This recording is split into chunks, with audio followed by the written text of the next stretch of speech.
Malayang maglakbay.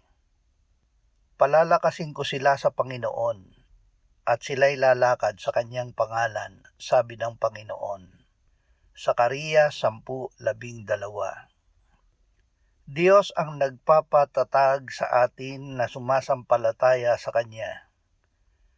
Dahil dito tayo ay nagkakaroon ng kalayaan at lakas na mamuhay at gumalaw sa pangalan niya, gaya ng naglalakbay na panatag at walang agam-agam sa lupain ng Panginoon.